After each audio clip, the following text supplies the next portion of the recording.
Welcome to Between Two Chairs, Demystifying Commercial Real Estate, the podcast that brings you the latest insights and trends on the South Florida commercial real estate market, with your hosts, Fernando Arencibia Jr. and Jennifer Wollmann. In each episode, we dive into the world of commercial real estate and break down complex concepts to make them accessible for everyone. Whether you're a real estate professional, a curious investor, or just interested in the South Florida market in general, Between Two Chairs is the podcast for you. So pull up a chair and join us.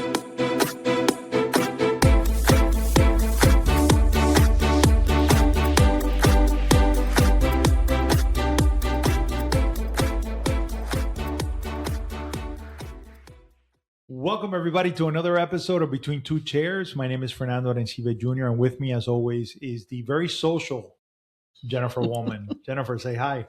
Hi, everybody. So, Jennifer, you know, this is always our favorite episodes, is when we get to introduce someone to our community, but also have, lively discussion about all the things that they're doing to expand their brand, to expand themselves, and to contribute to this amazing ecosystem that is real estate and commercial real estate. So would you do the honors and introduce our very special guest? Sure. I'm super excited because today we have a longtime friend of mine. We've worked together for a really long time. I don't even know how many years. I don't want to count because it'll age me. But Lynley Ciorobea is a realtor with the Lynley Residential Group, a division or a team, right? You're a team within real estate. And the reason I thought she would be perfect for this is because our topic, as you know, this month is building community and relationships. And honestly, Lynley is amazing at creating community. So from the time that we worked at a previous brokerage together, she was always willing to share her ideas, what was working, what wasn't working. And even though we both left, she's still creating networking opportunities with realtors in the area. And we get together. She has a coffee. She put together Coffee and Convos for conversations, just because I butchered that.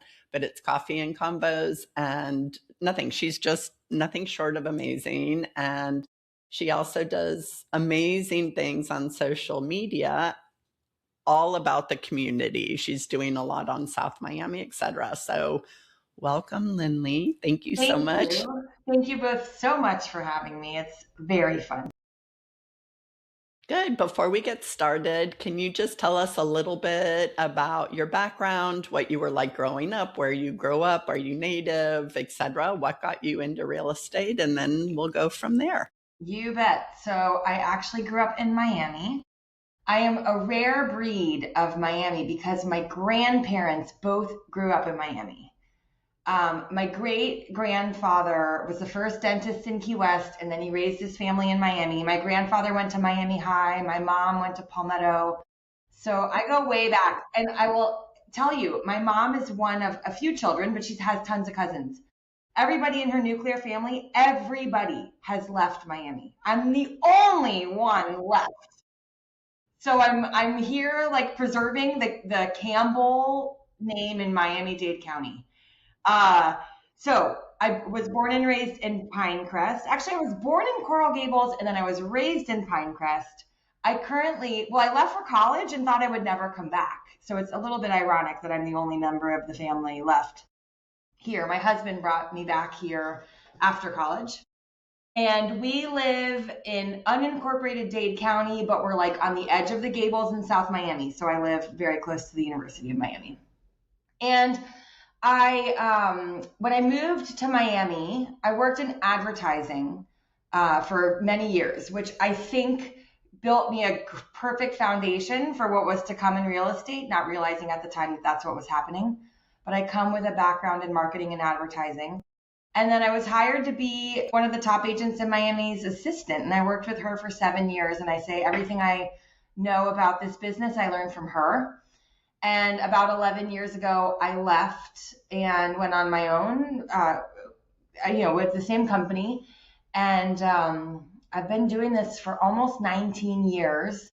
the last 2 of which have been at Real Broker. And it's just awesome. I love what I do. I think it should be illegal to have as much fun and enjoy my job as much as I do, because nobody loves their job this much. Don't get me wrong. There are times where I don't want to do it another day. But for the most part, I think this is the best job on the planet. We get to help people with one of the biggest, transactions in their lives and get to know them and make money doing it. It's like problem solving. It's so fun. So. Agreed. I remember I was on a panel once and they asked, if you weren't doing real estate, what else would you be doing? And I said, well, I don't know, because within real estate, I get to be everything. I can be an architect, I can be an advertiser, I can be a marketing specialist, I can be an attorney or pretend to be an attorney, right? Like I can do all of these things within therapist. Yeah, that's a big one. So I agree. And please don't bartender for sure. So please do not make it illegal to have this much fun, because you're right. So how did you actually transition into real estate from marketing? We always say that most people come into real estate from something else. So obviously it sounds like a great fit. I mean, no brainer, marketing, advertising, and real estate, but what made you transition into that? How difficult of a transition was it? Sure. I mean, it really it fell out of the sky and into my lap. I did not seek it out. I was actually working in real estate advertising and marketing. So I was working at McGuire Company. We were the ad agency that helped Ugo Colombo with the Grosvenor House and many of Ugo Colombo's projects on Brickell. I was working on the accounts like the Ritz-Carlton Clubs, which is the fractional division of the Ritz. Sea Island was one of my clients. So I was working on real estate advertising, like high-end resorts and residential. And then that was in 2007. So the world was sort of falling apart. The real estate world was sort of falling apart. Big businesses, big companies like those were having to cut costs because things weren't selling. Marketing budgets were getting slashed, and our company went from being a very big company to a fairly small company. And I was on maternity leave and got a call that my friend needed an assistant. And so I just became a real estate agent to go work with her. And I mean, I'll tell you, it was Ashley Cusack. She's one of the best in Miami. She's amazing. Yeah, she's awesome. So I worked with Ashley for 7 years, and we did everything together. Short of negotiating, which I didn't do a lot of when I was on her team, I did everything. I did all the marketing, I did everything. And I learned so much from her. I tell anybody that's coming into this business that I get calls all the time. I just got my license. What do I do next? And I say, the best thing you can do is go be somebody's assistant. Join a team, go find somebody that needs help, because you're going to learn so much more working with somebody who has a lot of volume than trying to figure it out on your own. I didn't aspire at that time to be in my own, to be an agent. I was just there to support. Mm-hmm. But obviously things changed. I started having a family, wanted a little bit more flexibility, which is ironic because we all know how demanding this job is. Yes. Had a summer where one of my very dear friends wanted to buy and sell 5 properties. And I knew I couldn't possibly serve them the right way while also working full time with Ashley. So I tell them all the time, they were my, how do I say this? If it wasn't for them, I don't know that I'd be where I am today. So. Oh, that's amazing. Yeah. And then, so you end up going off on your own, and I'm trying to remember, because I know we were neighbors. We shared an office, and now we're neighbors again. I know. Borough and stuff. What goes around comes around in this business.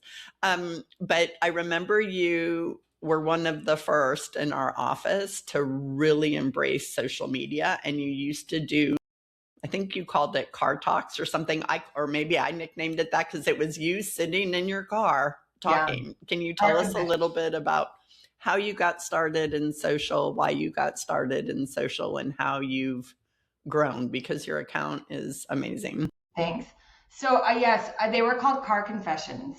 Oh, that's right. Car confessions. And I had this idea to just tell the stories. I mean, ask any realtor, like, what crazy thing happened in your deals last week? And they're all going to have a story.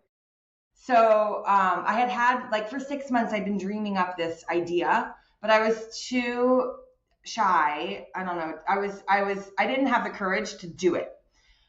So one day I was on Old Cutler driving to the Palmetto Bay City Hall to close a roof permit for my handicapped client. We were supposed to be closing the next week. They discovered this open permit, from a post-Hurricane Andrew roof. She had since replaced the roof, but they didn't ever close out this permit. She couldn't get to City Hall, and so I said, I'll do it. So I was driving there to close this permit so we could close on the house. And I was like, this is the perfect example of these things that we do, these stories that I wanted to share. So I remember it, pulled over at the Cocoa Plum Circle, parked my car, put my phone in front of my face and told the story and told myself, you will not leave until you've posted it. So I posted the story on Instagram and kept driving. And I don't remember exactly what the feedback was, but I guess people enjoyed the story. So that week I did a few car confessions stories. And it just took off. What I realized was nobody cares about our just listeds or just solds. Like that doesn't connect with people. What connects is storytelling. And now I love being a student to all of this. And I take classes all the time about how to improve, and they teach it. I just had the idea. It wasn't like anybody was telling me this was the way to do it. But it works, you tell stories, you share. And what it did was remind people every day that I was a real estate agent, that I was in my car working, but I wasn't talking about just listings and just solds, which nobody cared about. I was connecting. And I had no intention of that. I didn't do this with the intent to either grow my Instagram or grow my business. I just did it because I thought it was going to be fun. And it put me on this trajectory of loving it. Now I have a paid videographer and we pump out a heck of a lot of content that people connect with. And it's been a lot of fun. Well, and you are a creator. I want to say you're an influencer, but I don't know if I'm using that word correctly because I know a lot. Influencer? Yeah, well, because I know a lot of influencers get paid, and they do collaborations and stuff. I don't know. I don't think you get paid to do this. My bank account says, "Where's the money?" There you go. But you're an influencer in the sense of, I guess you're just a creative. You have a ton of followers. You create great content, but you also get invited to speak in places and to present how to do social media successfully, right? So tell us a little bit about what some of your, I guess, flops were and what some of your successes were with social media. Or do you feel like there's ever really a flop? So, there have been many flops, but I think I consider a flop a learning opportunity. So there's not one that I would point to and say, sure, if you go back in time, some of the things that I did and said are just so cringy, but that's normal. And you learn from it and you improve. What was your other question? The flops and the successes? Correct. To me, it's like, what I think I have done is I'm a student to the process, and I've reinvented myself and I've evolved so much over time. So if we use Instagram, because that's where I spend most of my time, if you scroll down in my feed, it looks very different 2 years ago than it looks today. So I've just learned how to be better, and I've changed what I talk about. Obviously, what I'm doing now is called hyperlocal content. So if the goal is to try to get business from social media, then I don't need followers in Indiana. I need followers in South Miami. So when I talk about what's happening right here in my neighborhood, it resonates with people in my neighborhood, as it should. So I have sort of shifted my focus in the last few years. I would say when I got pretty serious about it 2 or 3 years ago, maybe even 4 years ago, I was doing a lot of content where I was teaching people about the process, or, trying to make real estate fun and how I spoke about real estate. Well, I don't know about you, but when I am tired and like getting in bed and winding down and I go to Instagram, I don't really want to be taught to. I'm just there to be entertained, and like I'm there for fun. So if you feed people things that they think are fun, then they like you. If you teach them about a backup contract, they don't care. Like that's not what they care about. So I just learned over time, like if you give them what they want, that's what connects with people. So sharing the hyperlocal stuff, like, that I'm trying to think of an example. Einstein's Bagels just closed, or Board Cuban just opened on Sunset. That's what people care about. That's in their backyard. They just drove by and they wondered what that sign was, right? So now I've connected with you on a more personal level, that on something that we both agree on. You might not be thinking about what a backup contract is because you're not in the market to buy a house. But if I'm connecting with you on what's happening in the neighborhood, now we have something in common to talk about. So, as you and I know, as we learn about social media and connection, we need a low barrier of entry to connect with people. And that's what's worked. So my whole approach has been this sort of hyper local, what's happening right here in the neighborhoods that I serve. You're going to get to know me as a real estate agent, because I tell you in a lot of my videos that that's what I'm here for, but I'm sharing information that is really interesting to you. And my Instagram followers have grown like crazy. Business has come from it because I'm super consistent. And if we want to talk about consistency, I've posted 2 videos a week for the past 5 years, at least. And video, you were doing video before most people were doing social, period, and video is where it's at. Video is where it's at. And we could have a whole nother discussion about the fear of putting the phone in front of your face. The only way to get over the fear is to put the phone in front of your face. Trust me, you get over it 5 years later. I don't even think about it anymore.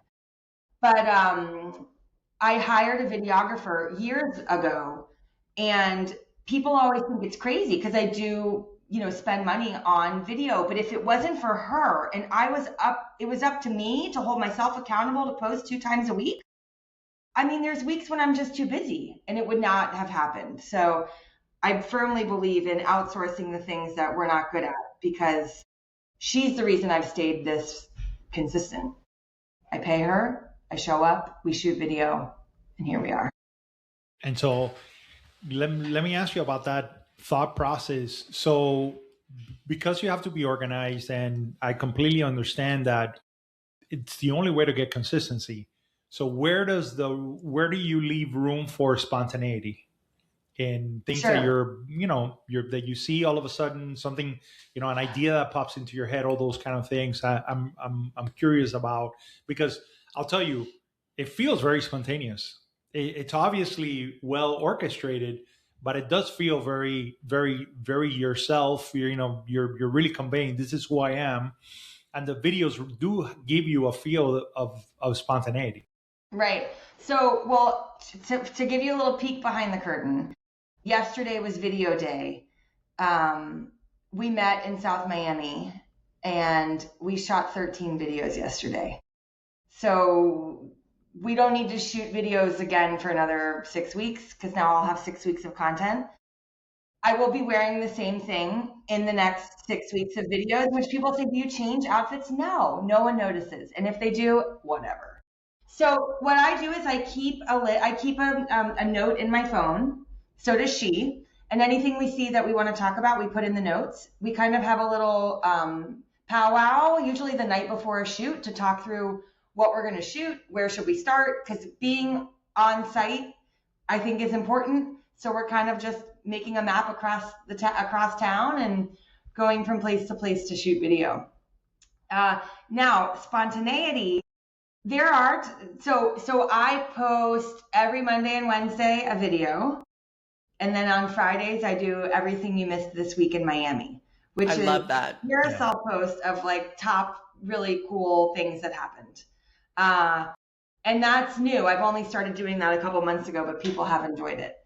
And, but if on Tuesday I come across something or I see an article or there's something I want to share, I'll just post on the fly or post in stories. Stories are never well thought. Stories are just whatever I'm, thinking about at the time. I can do better on stories. But there is an element of spontaneity, but I think people think I'm more spontaneous than I actually am. So speak about something that I think a lot of people miss. So just because you're writing down little notes as, ideas are coming to your mind, you have someone who's not only going to hold you accountable, but they're going to bring in their own ideas as well. And you want to be intentional about showcasing South Miami. How much has that made you a better broker and a better agent? In other words, the fact that you want to be intentional about what's happening in your town and you want to share it in social media, inevitably all that information, you're internalizing all that information as well, right? And so, sometimes we always speak about everything you do in this business, you should leverage it for other things. Right. The thing is not the thing itself.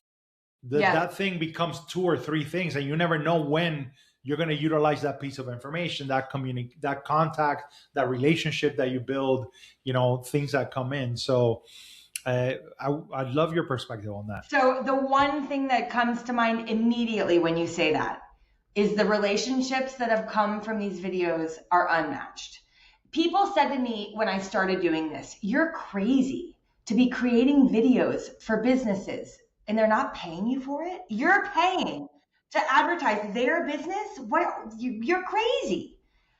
And I understand the concept of that being crazy, but I know the mayor of Palmetto Bay personally. I know the council members of South Miami personally.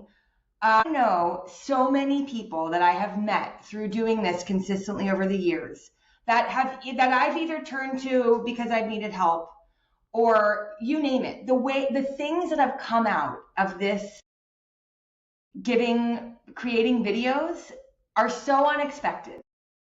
And I mean, obviously Jennifer knows, but I'm a firm believer that we give more than we receive. And as long as you're giving, you're always going to receive. I never worry about giving too much because it's only in the giving that we receive. So the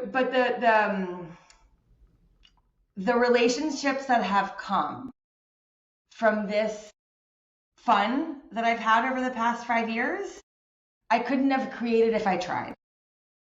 And it's, again, like I when people say you're an influencer, I go, yeah, accidental. Like that's not what I ever set out to do.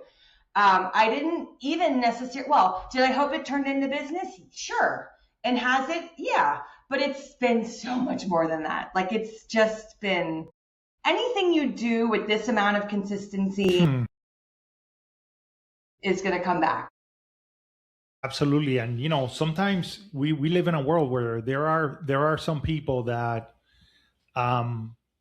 let's face it, some people have just, kind of put fun out of their life. Like they don't intentionally schedule fun, right? Or leave room to be surprised. Right. And so when people ask about ROI, what is the return on your investment?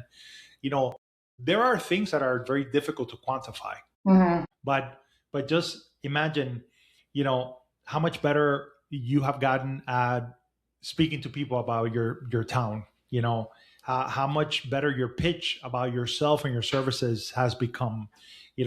Being comfortable in front of the camera, has to lead to being comfortable in front of other people when you're talking about your services. And, and then the relationships that you build, and the fact that, Jennifer brought up something which I think is very important, is there is an intentionality in building community, right? And how do we define that? How do we tell people, well, there's an ROI to building community. Well, first of all, we all love to be part of a community, right? And so there's something about doing something where it's something that is bigger than yourself. Right. You know? For sure. So a couple things come to mind. Number one, I had this sort of light bulb moment a few months ago. My kids go to Palmer Trinity. I'm on the board of Palmer Trinity. They went to St. Thomas before that, and I was on the board there. I serve on the board of a camp / educational program organization in Maine. I belong to a gym in Miami that I love and I'm very involved in. And what I realized is all these things that matter to me and that I'm involved in, all of them at the heart value community.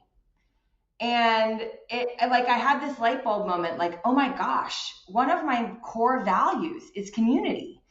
Real Broker, their whole motto is work hard, be kind. They tout themselves as being one of the most collaborative real estate agencies around. They are, and it's all about community. So I realized, like, shoot, I think I should just have community tattooed across my body, because everything that I'm attracted to has community at the heart of who they are. So Palmer Trinity, when you ask anybody at that school, what are we known for? The community. Peak 360, where I work out, what are we known for? Our community. So it's just been a theme in my life, and I love it, and I love people, and I love all of it. I'm a bit of an introvert, but I am a community. You'd never know it, right? You see her and you talk to her and you'd never know that she was introverted. Yeah. But that's why I thought you'd be perfect for this. The episode that we did right before this talked about every single one of us, whether we're introverted or extroverted, are members of multiple communities, right? We have the physical communities that we live in, the state, the county, the city, etc. But then we have all of these other communities. You talked about your workout community. We have our real estate community, etc. So I think what you're doing, tying all of those together, is brilliant in your social media, and I love that you brought that up, because we literally just talked about that for this month. And that's why the light bulb went off a little bit late for me, but to get you on the show, because I'm like, oh my God, she's she's perfect, because that's what she does. Right. We had a conversation recently, you and I and a group of people in a community that you created to learn about social media. And you said, especially in Miami, you get the feeling that real estate isn't that collaborative. Now in commercial, I think because we're so much smaller, there are less of us doing it. It's way more niche based. I think there might be a little bit more collaboration because we rely on each other. But tell me a little bit about that, about your mission to change that. Tell me a little bit about that, because I love the fact that you have that goal. So, okay, let's rewind a little bit. I left a company that I was with for 17 years to join Real Broker. What our past company had was a great sense of community. And what Real Broker has is an incredible sense of community as well. But Real isn't big in Miami yet. So in the brokerage that I'm in right now, I don't have a huge community of agents with Real. There are agents in Miami. We're all scattered. So, I have my space here at Bureau, but there's no brick and mortar because Real is a cloud-based company.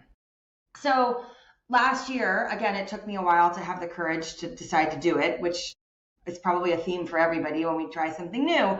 I thought, wouldn't it be great if I could recreate community with the agents in Miami that I kind of miss, having that sense of community.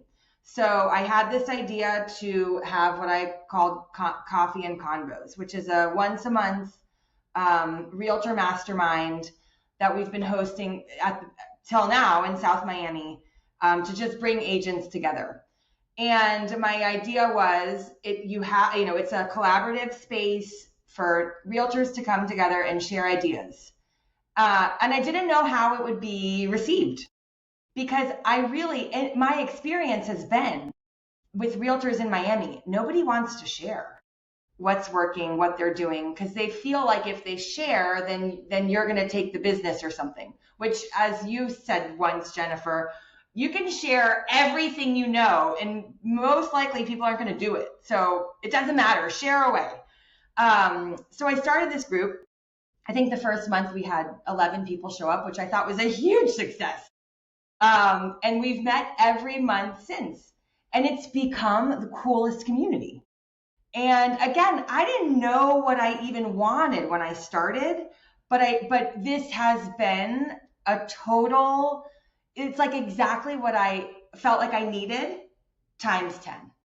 So now we have a WhatsApp group. Even if you can't make it to the meeting, we still have a place where people can communicate and either share ideas or ask questions, or, I need somebody to take the wallpaper off of my rental unit. Like, it's been a great place for sharing. And I that to me is what it's all about, just getting agents together. So that what I love is every month we have a different group of agents showing up. Not everybody knows each other. For the most part, I know everybody, but people don't know each other. So I think it's been a great way for agents, like, what's the word? Agnostic brokerages, right? So it's like every brokerage is welcome to come. And people have met each other from across brokerages, which is awesome. But really what's been great is having everybody share. If you don't want to share, you shouldn't come. So we've had meetings about lead generation. We've had meetings about AI. We've had meetings about how to talk about compensation. I mean, we've had meetings about inspections, and like we just spent a whole hour talking about inspections, which was odd, but that's what ended up happening. Well, and that was a super interesting one, because something that, both you and I have worked in this community in real estate, and Fernando too, for such a long time. And it was the radon one. And we were all shocked by how all of a sudden radon in so many of the properties was becoming like a deal killer, even though it's been inspected for before and everything else. But now the intricacies of the equipment that we're having, anyway, but yeah, to your point, every meeting's different. Every meeting's a different group of people. But I love that you were able to bring together people who were willing to share, because I agree with you. We've all been in groups or at meetings or gone to seminars where there's certain people who are willing to participate and share, and there are other people who are just taking notes, absorbing, but they never open their mouth. They don't want to share what they do, what's worked, what hasn't worked, whether they thought it was a good idea. They don't give any feedback. And so the fact that you were able to attract, it shows that people follow and work with people that they connect to, that like-minded people have connected with you. Yeah, I think it's been awesome. And I still think there's, it's hard to share all the things that we're doing to get business. But like I said earlier, I believe there is, I wish I knew off the top of my head, who knows how many people live in Miami? 3 million? I don't know. About. Okay. Yeah. So 3 million people live in Miami. And last year I did 40 transactions. That's it? Aren't there more than 40 people that want to work with me? Well, the truth is there's enough to fill everybody's plate. I don't even need 1 million transactions. I don't want 1 million. I don't even want 1,000. So there's enough to go around. But I think realtors, there are some agents who have a scarcity mindset, and I just don't. I think there's enough to go around, and I do believe that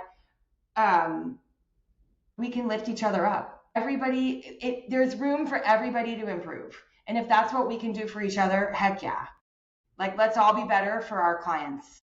And I think that this kind of community building helps support that, and makes it easier when we're across the table from each other on a transaction. Because inevitably, as many of my clients have said, my relationship with you is important, but I know when I leave, you're done with me, but you're going to have to deal with that agent again someday.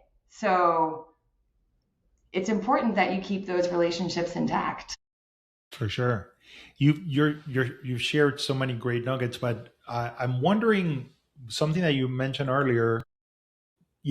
What triggered the mindset shift?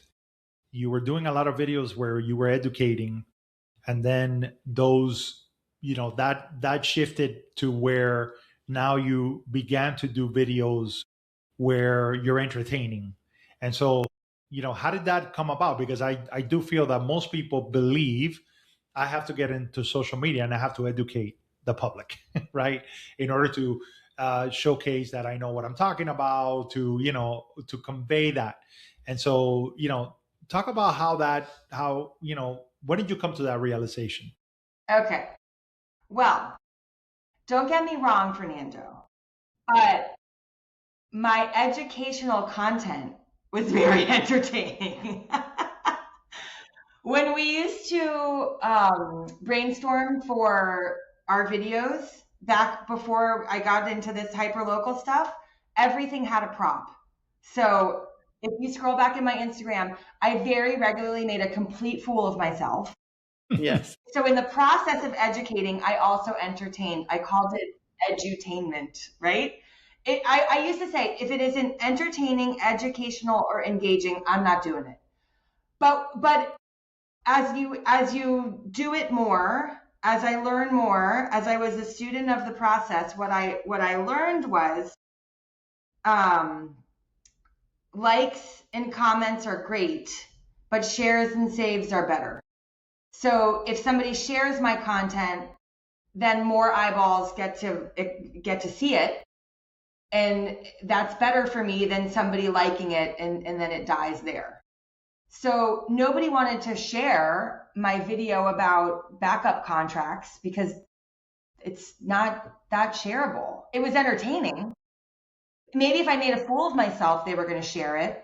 But when I'm telling you about, you know what, let's just use the Redbird Shopping Center, which I'll give you a pointer about the Redbird Shopping Center after the story. I have a pointer on my own about that, so I'm so glad you're bringing it up. So the Redbird Shopping Center was so shareable because nobody could believe it had sold. Nobody knew, even though it had been in the news 6 months before my video came out. So that got shared more than 10,000 times.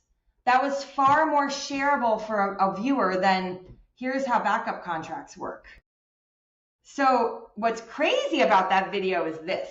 We were shooting content that day, probably 10 to 15 videos, because that's how we tend to do it. We pull into the Redbird Shopping Center, and Cynthia, my videographer Cynthia, goes, "What are we shooting here?" I said, "Well, I don't even really know why I brought you here. I don't even have a story. All I know is it sold. That's all I got." And she was like, "Oh, well, just say what you know." And I was like, "But that's it." She's like, "Maybe we should skip it." And she was like, let's just shoot it. So I said what I said. I'm at the Redbird Shopping Center. It sold in July for $62 million to a company out of Charlotte. We have no idea what's going to happen here, but it sold. And then that's the best video. As far as likes and shares, I've never had a video go viral like that. I mean, the New Times wrote an article about my video. That's how crazy the video went. So yeah, never underestimate an idea because you don't. I did one last week about Aleda Moss Park in Pinecrest, and I'm like, this is the most boring video, and it's been seen, I don't know, 20,000 times or something. So you never know.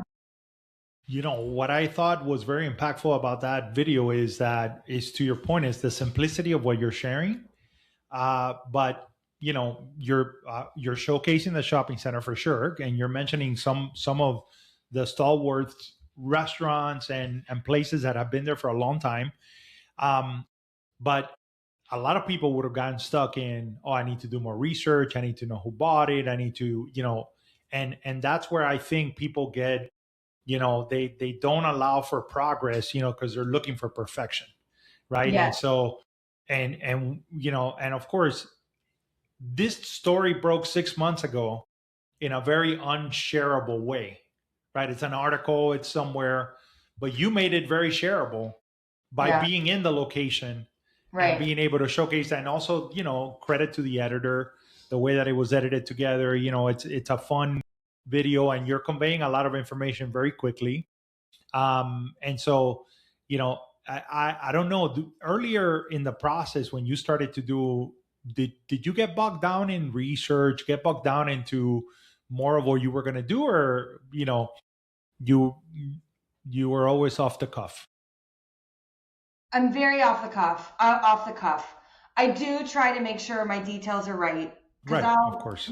Say 26 when I mean 62. I mean, I try to be spot on. But I will tell you, I think the one thing that I do well, and maybe Jennifer can attest to it, done is better than perfect. My own videographer, I started a YouTube channel, which I really haven't talked about publicly, but I've started creating content targeting people that are relocating to Coral Gables in South Miami. So my videos are very specific for that person. And I'm shooting them in my guest bedroom, usually at 11 p.m. at night, with a Ring camera in my iPhone. And do you want to know how long it took me to finally shoot my first long form video? 2 years. Because I overthought, what camera do I need? Where should I shoot it? What am I going to say? What should the background be? And one night I was like, that's it. Enough is enough. And today my videographer was like, I don't really like the cover on your couch and you need to wear lipstick. And I was like, whoa. Done is better than perfect. Remember? So sometimes you just have to do it, because we will think ourselves out of anything if we let ourselves, versus just shoot it and throw it against the wall and see what sticks. So I've gotten very good at just post it and see what happens. So you've seen other people, obviously, we're both users of the technology, and we're all consumers of the technology. And I think this might be a different way of asking the question you asked earlier, but what do you think is the biggest mistake people do? And what do you think is the biggest, win that you've seen people, or what has inspired you to do new things in social media, maybe?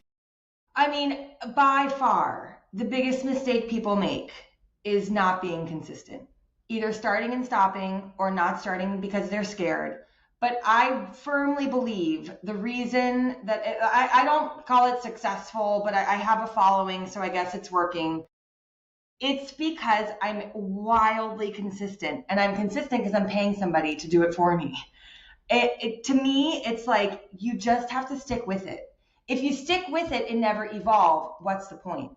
Stick with it, see what works, go deeper on what works, and keep going. And then, but the minute you stop, or it's not working. I mean, if I thought it's not working, I would have stopped years ago. But it doesn't happen overnight. I had somebody say to me recently, wow, what did he say? He was like, you are crushing it. You just came out of left field and look at you. Aren't you, like, you were an overnight success. I think that's the word he used. And I was like, You're like, really? Overnight? Because I've been working on it for 8 years. It's been anything but overnight. It's you put in the time, and you put in the time, and eventually you'll see a payout. But don't stop. You just have to keep going. And I will say that a lot of what I do makes me cringe while I'm doing it, makes me cringe when I see it, makes me uncomfortable, and I've learned to embrace the discomfort. I host a lot of client events. Every time I host one, I think an hour before, why am I doing this? I don't want to go to this baseball game, this party that I'm hosting, because it's uncomfortable. But at the end of the night, it's always, I'm so happy I did it. I just saw 60 of my clients, and that was the best. So we shy away from things that are uncomfortable because they're uncomfortable, but that's where the growth lies. And people say it all the time. Until you do it, you don't really know, like, you just have to do it. Yeah, see, I told you she was perfect. So you're hitting on so many themes that we talk about all the time. Yeah. And one of the things that Fernando and I talk about is how important it is to be comfortable being uncomfortable, right? Like it's a challenge. It's that, to your point, the cringe factor, but it's also what will either stop your growth, whether it's business or personal or whatever, or what will propel you if you do it. But if you're comfortable, it's time for you to shake things up. No doubt about it. No doubt about it. And it's hard. It's very hard. It's very hard. And consistency is also hard. I remember when we started this podcast, we were doing all the recordings, and like you, I was changing my outfit every time. Now I don't change my outfit every time. But Fernando got to one point where we were both super busy with work. We were trying to start this new company, and Fernando's like, you know what, instead of doing it every week, maybe we need to scale back. And I said, no, we need to be consistent, because all of the other social media things that I had tried at the very, very beginning, when like Facebook first came out, or when I had a blog that I loved doing, but I never saw results. So I stopped doing it. Well, guess what? If I had continued doing that, imagine. So I'm like, let's just stick with it. Let's not look at algorithms. Let's just do it because we enjoy doing it, because we're talking to fun people, because we're answering questions or telling stories about weird stuff. So I think your point on being consistent is, once you get over being uncomfortable, I think the next hardest thing is the consistency factor. Mm-hmm. Yes. Yeah. And then before you know it, you're recording episode 174th. Hey. Which is awesome. 4 years in. Which is awesome. Yeah. Yeah. Absolutely. Good for you. Yeah. So Lynley, when for anybody who's listening and maybe wants to join you in Coffee and Convos, how do they find you? How do they sign up? How does that work? Sure. So the easiest way to find me, as realtors, we have our information everywhere. Just don't tell Jennifer. She doesn't tell anybody. Okay, she keeps it. What do you mean? I'm inviting her. She hoards it to herself. I'm sharing and with then she everybody. surprises me with it during a podcast. That's how it works. I love it. So the easiest place to find me is Instagram, which is at Lynley Residential, and my name is Lynley. So my parents gave me a very hard name. They could have made it simpler. Coffee and Convos, I basically marketed it to my realtor list, my email list for realtors, which has grown. We have a WhatsApp group. So if you're interested in joining Coffee and Convos, I'd say go find me on Instagram and send me a DM, and I'll get you the link to the WhatsApp. But I post on Instagram before we have our meetings. So every realtor in Miami is invited to come. And the WhatsApp is growing, and it's been great. It's been great to watch it evolve. I don't know what it's going to become. I want like micro mastermind groups to come through Coffee and Convos, so smaller groups of people can hold each other accountable to goals. That's sort of what I think would be great. Like we had, Jennifer. Yeah, love that. See like our mastermind group. Out of it. I don't know. We'll see. It's exciting. And we will post all of Lynley's contact information, the Coffee and Convos information, everything in our show notes. Wouldn't that be great if every realtor in Miami just showed up out of nowhere? Oh my God. Just the chaos. That would be so much fun. Fresh Market will be so happy. Fresh Market loves us being there. Well, I haven't been there since you guys started going there. But it looks like it's working out great. Listen, they love us.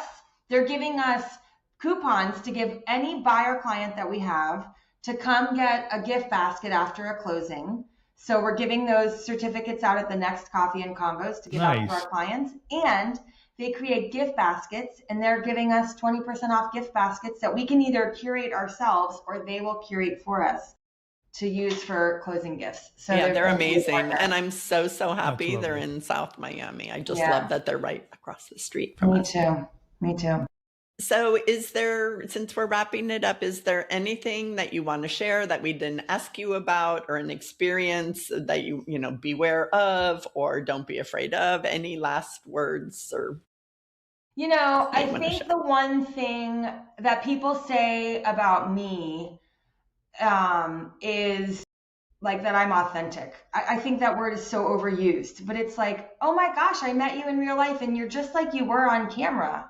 Well, I honestly don't know how else to be.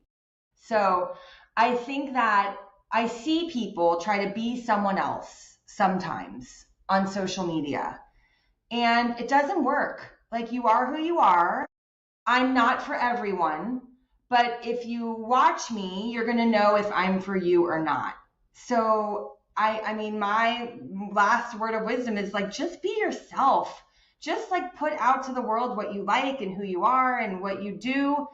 And the right people are going to find you. And the people that don't resonate with me, don't come work with me. That's fine. There's somebody for everybody. So the more people can just be authentic, be themselves, do what they love, it makes for a happier life. I love it. I love that. And also have fun, right? Have fun. So if Instagram isn't for you, maybe LinkedIn is. If neither of those are for you, maybe TikTok or Facebook. Just find what you like to look at. Don't try to copy them, but where you're comfortable being. And that's something that Chelsea, spoke about in her class was, do, even if you're uncomfortable within that discomfort, be on the comfortable platform for you where you're going to find people that resonate. And I can't be Lynley, right? Like, so I'm not going to go out there, and she used to dress up and make these props. And I'm like, oh my gosh, you go girl. But like me in a million years, like, I can't do it. Like, I can't, that's beyond discomfort for me. So I wouldn't do that, but she did amazing. So I love that. Be authentic. Awesome. Be uncomfortable. Be uncomfortable. Be uncomfortable and be consistent. And personally, I love that your grandfather and I have something in common. I also went to Miami High, go Stingarees. So, I love it. I love that. That's awesome. Well, thank you both for having me. I really appreciate it. Of course. No, thank you for being with us. And thank you, everybody, for listening to this amazing episode of Between Two Chairs. I hope you get a lot out of it. I'm sure you will. And on behalf of Lynley, Jennifer, and myself, bye. Bye. Bye.